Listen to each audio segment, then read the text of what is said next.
America में 5 नवंबर 2024 को राष्ट्रपति चुनाव के लिए वोट डाले जाएंगे। ये 60वां राष्ट्रपति चुनाव है। इसमें अमेरिकी नागरिक राष्ट्रपति और उपराष्ट्रपति चुनते हैं। दोनों का कार्यकाल 4 साल का होता है। इस बार पर रिपब्लिकन पार्टी की ओर से राष्ट्रपति पद के लिए डोनाल्ड ट्रंप और उपराष्ट्रपति पद के लिए जेडी वेंस मैदान में है, जबकि डेमोक्रेटिक पार्टी ने मौजूदा उपराष्ट्रपति कमला हैरिस को राष्ट्रपति और टिम वॉल्स को उपराष्ट्रपति पद का कैंडिडेट बनाया है। इसके साथ ही कुछ निर्दलीय उम्मीदवार भी चुनावी मैदान में हैं। अब इस वीडियो में समझिए अमेरिका चुनाव से जुड़ी सभी बड़ी बातें।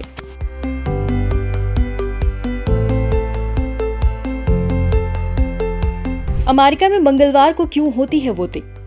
अमेरिका में प्रत्येक 4 साल बाद नवंबर के पहले सप्ताह में पड़ने वाले सोमवार के बाद वाले मंगलवार को ही वोटिंग होती है। नवंबर की शुरुआत का पहला दिन मंगलवार है, तो भी इस दिन चुनाव नहीं कराए जाते हैं। अमेरिका में जब 1845 में सभी राज्यों में एक साथ चुनाव कराने का कानून बना था, तो अधिकतम लोग खेती किसानी करते थे। नवंबर के शुरुआती दिनों में किसानों के पास समय रहता था, तो वोटिंग के लिए नवंबर का महीना तय किया गया। वहीं रविवार को ज्यादातर लोग चर्च में प्रे करने जाते थे, इसलिए रविवार का दिन रिजेक्ट कर दिया गया। बुधवार को मार्केट बंद रहती थी, इसलिए वोटिंग के लिए मंगलवार का दिन ही तय किया गया था। अमेरिका में इलेक्शन कब है?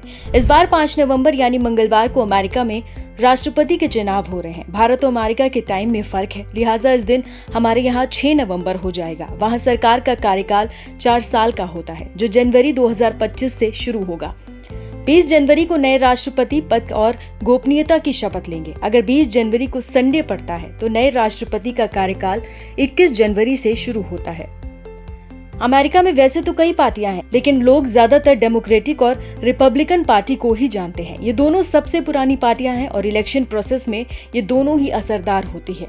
इसके अलावा ग्रीन पार्टी, लिबर्टेरियन पार्टी और कॉन्स्टिट्यूशन पार्टी सिर्फ नाम के लिए चुनाव लड़ते हैं। ये कभी नोटिस में आते ही नहीं। वोटिंग की क्या है टाइमिंग? अमेरिकी राष्ट्रपति चुनाव के लिए 5 नवंबर को मतदान केंद्रों में स्थानीय समय अनुसार सुबह 6 बजे से रात 8 बजे तक वोटिंग होगी। भारत की बात की जाए तो भारत में टाइमिंग के हिसाब से इसे 6 नवंबर को सुबह 4:30 बजे से शाम 6:30 बजे तक देखा जा सकेगा। अमेरिका के संविधान के अनुच्छेद 2 में राष्ट्रपति के चुनाव की प्रक्रिया के बारे में जिक्र किया गया है। इलेक्टोरल कॉलेज के जरिए अमेरिकी राष्ट्रपति के चुनाव की व्यवस्था है। चुनाव प्रक्रिया प्राइमरी के साथ चुनावी साल के पहले महीने यानी जनवरी में शुरू होती है और जून तक चलती है। इस दौर में पार्टी अपने उन उम्मीदवारों की सूची जारी करती है जो राष्ट्रपति पद के लिए चुनाव में उतरना चाहते हैं। इसके बाद दूसरे दौर में अमेरिका के 50 राज्यों के वोटर पार्टी प्रतिनिधि चुनते हैं। प्राइमरी में चुने गए पार्टी प्रतिनिधि दूसरे दौर में पार्टी के सम्मेलन में हिस्सा लेते हैं। कन्वेंशन में ये प्रतिनिधि पार्टी के राष्ट्रपति पद के उम्मीदवार का चुनाव करते हैं और इसी दौर में नामांकन की प्रक्रिया भी होती है।